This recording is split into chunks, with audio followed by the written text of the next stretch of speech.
అందరికీ నమస్కారం. మీరు వినబోతున్న కథ అనుకోని అతిథి 27వ భాగం.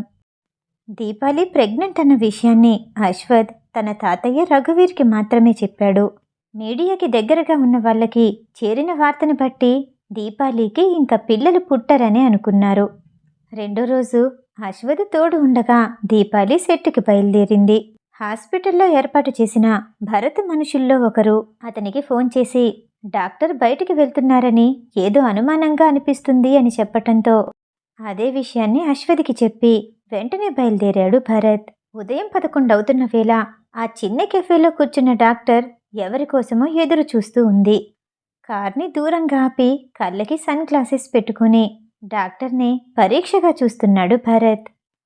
మరో అనుచరుడు ఒకరు డాక్టర్కి కనిపించకుండా వెనకాలే కూర్చొని ఆమె మాట్లాడే మాటల్ని రికార్డు చేయటానికి సిద్ధంగా ఉన్నాడు. ఏ చిన్న అవకాశమైనా సరే చేజారిపోకుండా అప్రమత్తంగా అన్ని ఏర్పాట్లు చేశాడు భరత్.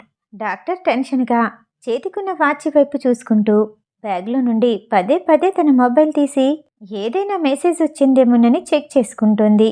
ఆమె కళ్ళల్లో భయం, చేతుల్లో వణుకు, తప్పు చేయబోయే ముందు పడుతున్న ఆందోళన ప్రతి ఒక్కటి గమనిస్తుంటే ఆమె ఎంత పెద్ద తప్పు చేయబోతుందో ఆమెకి తెలుసు అన్నట్టు అనిపించింది.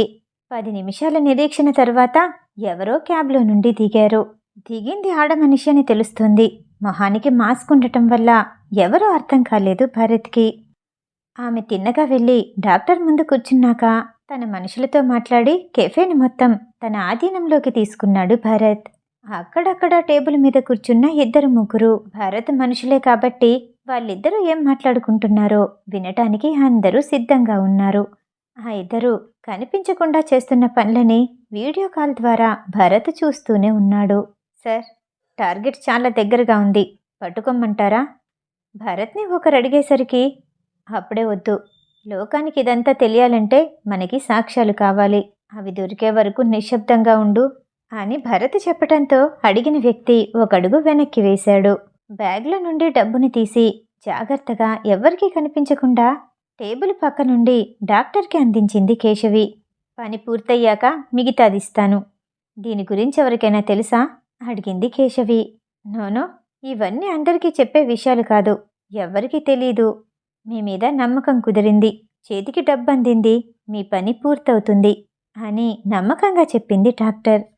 దీపాలికి సర్జరీ చేయటానికి ఆపరేషన్ థియేటర్లో ఉండబోయే వాళ్ళకి అందరికీ ఈ ప్లాన్ గురించి తెలుసు.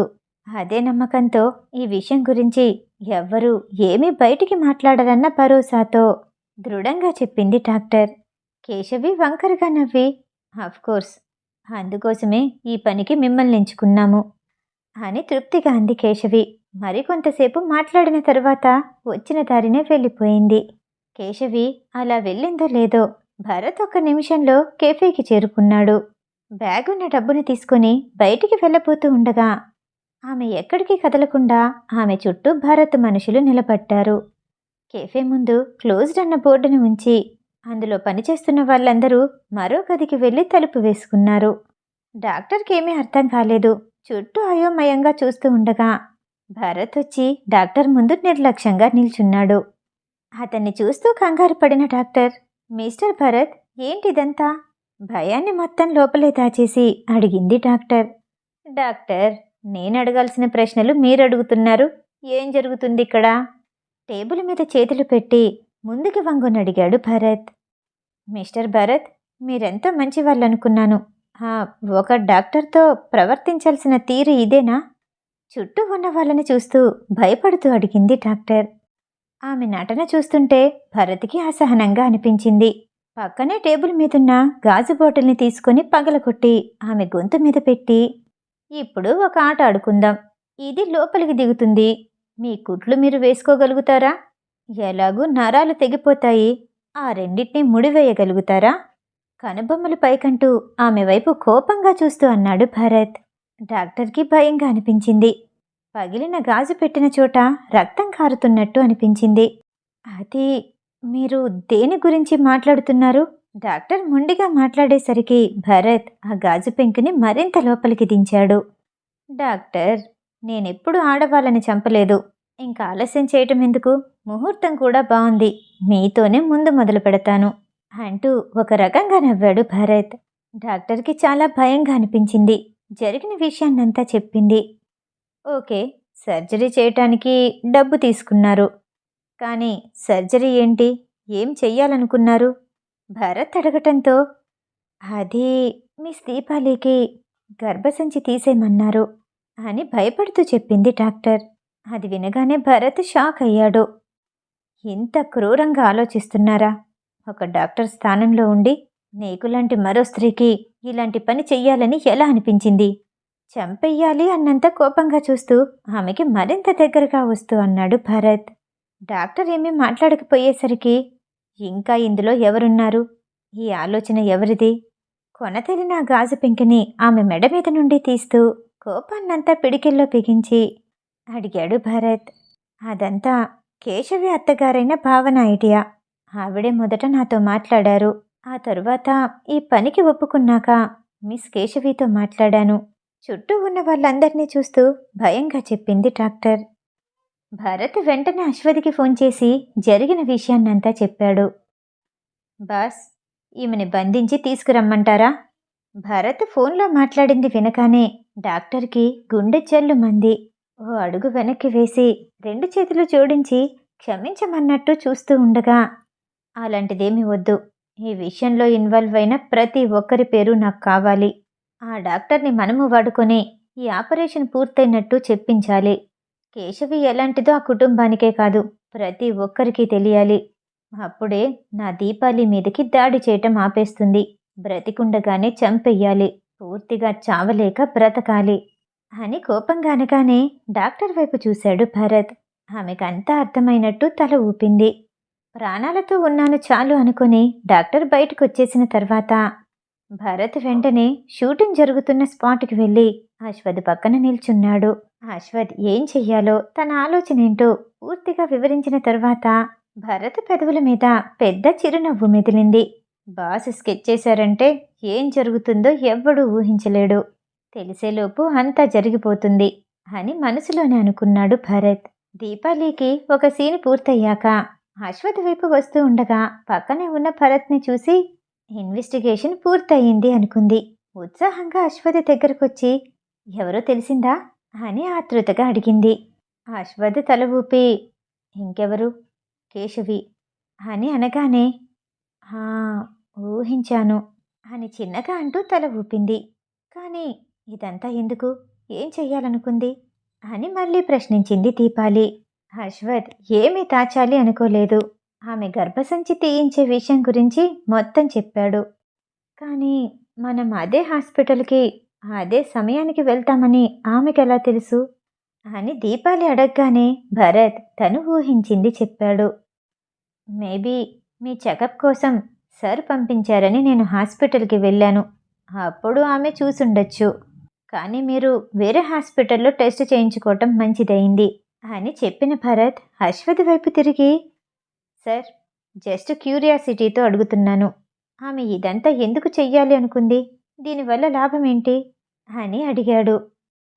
ఆమెని కుటుంబంలో నుండి బయటికి పంపించేశారు. ఇలా చేయటం వల్ల ఆమె మీద జాలితోనో వారసుడు అన్న ప్రేమతోనో లోపలికి రానిచ్చేవాళ్ళు. అలా కుటుంబంలోకి మళ్ళీ వెళ్ళాలి అనుకుంది.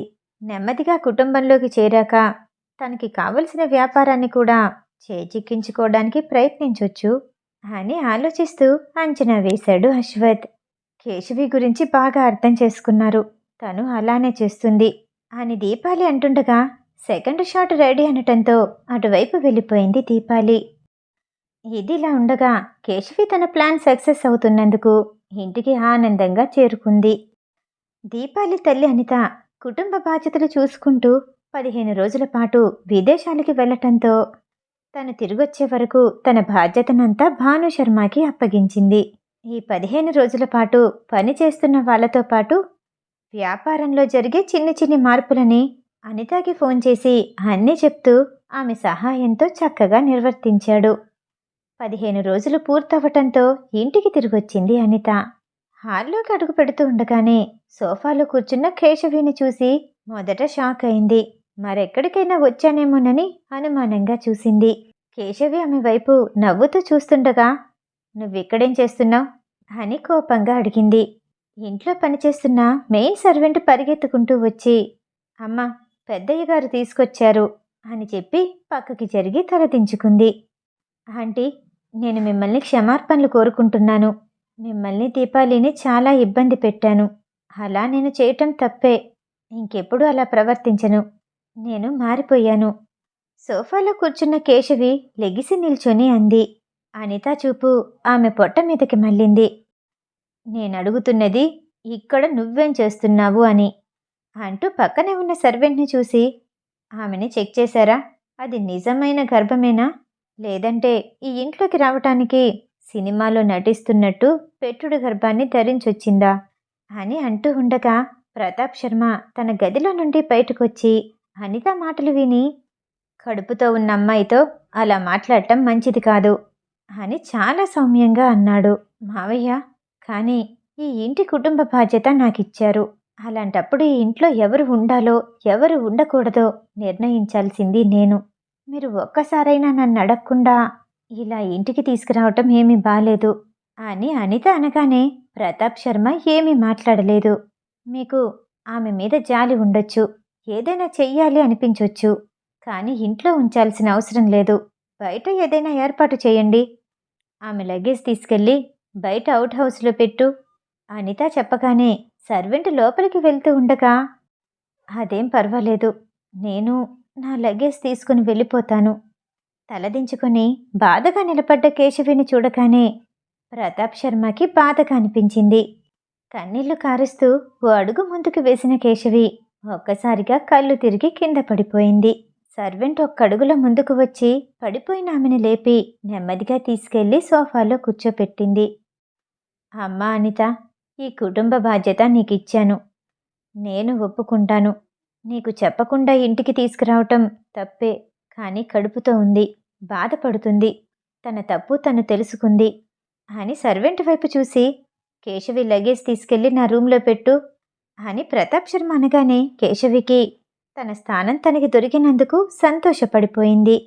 కేశవిని అతని రూంలోకి మార్చాక డాక్టర్ని పిలిపించాడు ప్రతాప్ శర్మ. మొత్తం పరీక్షించి అంతా బానే ఉందని చెప్పాక కేశవి ప్రశాంతంగా నిద్రపోయింది. గది నుండి బయటకొచ్చిన ప్రతాప్ శర్మకి అనిత కనిపించగానే, కేశవిని తీసుకురావటం నీకు నచ్చలేదు, నాకు తెలుసు అంటూ ఏదో చెప్పబోతూ ఉండగా, అయినా తీసుకొచ్చేశారు. ఇప్పుడు చేసేదేముంది? ఒకసారి ఇంట్లో నుండి పంపించేశాక వాళ్ళని వెనక్కి తీసుకురావాల్సిన అవసరం లేదు. ఇప్పుడు తీసుకొచ్చేశాక నేను చేసేదేముంది అంటూ తన గదిలోకి వెళ్ళి వెంటనే దీపాలికి ఫోన్ చేసింది అనిత. అమ్మా, ఎలా ఉన్నావు? నిన్ను చూసి చాలా రోజులవుతుంది. కేశవి ఇంటికొచ్చింది కదూ, చూసావా అని అడగగానే అనితకి బాధగా అనిపించింది. ప్రతి ఒక్కరికి ఈ విషయం గురించి తెలుసు, కానీ తనకి మాత్రం తెలీదు. ఎవ్వరూ తన వరకు తీసుకురాలేదు. అవును, మీ తాత తీసుకొచ్చారు. ఇంట్లో ఉంచటానికి నేను ఒప్పుకోలేదు అంటూ జరిగిన విషయాన్నంతా చెప్పి, మళ్ళీ ఏం చేస్తుందోనని భయంగా ఉంది, ఎదుర్కోటానికి సిద్ధంగా ఉండాలి చెప్పింది అనిత. నువ్వేం టెన్షన్ పడకు, అంతా అశ్వథ్ చూసుకుంటాడు. ఆమె మనల్ని ఏమీ చేయలేదు. తనకి పుట్టబోయే బిడ్డను ఉపయోగించుకుని ఇంటికి చేరుకుంది. తర్వాత ఏం జరుగుతుందో నువ్వే చూడు అని నమ్మకంగా చెప్పి, అమ్మా, నువ్వు అమ్మమ్మవి కాబోతున్నావు అని ఉత్సాహంగా చెప్పింది దీపాలి. తను కూర్చున్న కుర్చీలో నుండి లేచి ఒక్కసారిగా గెంతుతున్నట్టు, నిజమా? మరి ఈ విషయం చెప్పనే లేదు. మరి కొంతమంది మీడియా వాళ్ళంతా ఏదో మాట్లాడుకుంటూ ఉన్నారు. ఏం జరిగిందో అర్థం కాక అయోమయంగా అడిగింది అనిత. అవును, ప్రస్తుతానికి ఈ విషయాన్ని ఎవ్వరికీ చెప్పకు. తర్వాత ఏం జరిగిందో మొత్తం చెప్తాను అని కాసేపు మాట్లాడి ఫోన్ పెట్టేసింది దీపాలి. అర్ధరాత్రి వేళ అందరూ నిద్రపోయిన తర్వాత కేశవి చప్పుడు కాకుండా బయటకొచ్చి తన అత్తయ్యకి ఫోన్ చేసింది. మీరు చెప్పినట్టుగానే ఆ డబ్బు ఇచ్చేశాను, కానీ ఆ సర్జరీ ఎప్పుడు జరుగుతుందో తెలీదు, మరో 2 రోజుల్లో చేస్తారని చెప్పింది. కానీ అనిత ఇంటికి వచ్చేసింది. ఆమె వల్ల ఏదైనా జరుగుతుందేమోనని భయంగా ఉంది.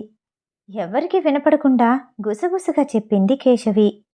ఆ ఇంట్లో ఉంటున్నది నువ్వు, దాని సంగతి చూసుకోవలసింది నువ్వు. ఈ విషయంలో నేనెలాంటి సహాయం చేయలేను. నువ్వు మరీ అంత తెలివి తక్కువ దానివి కాదని నాకు తెలుసు. నువ్వు చెయ్యాల్సినవి చెయ్యి. అంతా సాఫీగా సాగుతుంది. తర్వాత చేయాల్సిన పనుల గురించి మాట్లాడుకున్నాక ఫోన్ పెట్టేసింది భావన. రెండో రోజు హాస్పిటల్లో అశ్వథ్ చెప్పినట్టుగానే అన్ని ఏర్పాట్లు చేశారు. దీపాలికి గర్భసంచి తీసేసినట్టు ఆధారాలు సృష్టించారు. భరత్ కూర్చొనుండగా ఎదురుగా ఉన్న డాక్టర్కి నుదుటి మీద చెమటలు పడుతున్నాయి. అతను చేసిన గాయానికి బ్యాండేడ్ వేయటంతో చేయి అడ్డు పెట్టుకుని, చెప్పండి, ఇప్పుడేం చేయమంటారు? మరో చేత్తో టిష్యూ పేపర్తో నుదుటి మీద చెమటలు తుడుచుకుంటూ అడిగింది డాక్టర్. భరత్ ఏం చెయ్యాలో చెప్పగానే వెంటనే కేశవికి ఫోన్ చేసి, ఆపరేషన్ సక్సెస్ అయింది. మీరు చెప్పినట్టుగానే పూర్తయింది. మిగతా డబ్బు ఎప్పుడిస్తారు అని డాక్టర్ చెప్పటంతో, నిజంగానా? ఇంక దీపాలికి పిల్లలు పుట్టరా అని సంతోషంగా అడిగింది కేశవి. భరత్ ఆమె వైపు చూస్తూ ఉండగా, కోర్స్, యూట్రస్ తీసేశామంటే పిల్లలు పుట్టరనే అర్థం. మొహంలో భయం కనిపిస్తున్నా గొంతులో అది వినిపించకుండా చెప్పింది డాక్టర్. ఓకే, మీకు మిగతా డబ్బు మధ్యాహ్నానికి చేరుతుంది అని చెప్పి కాల్ కట్ చేసింది కేశవి. మిగతా కథ తరువాయి భాగంలో. ఈ కథ వింటాం మీకు నచ్చినట్టయితే లైక్ చేసి సబ్స్క్రైబ్ చేయండి. మళ్ళీ రేపు కలుద్దాం. నమస్తే.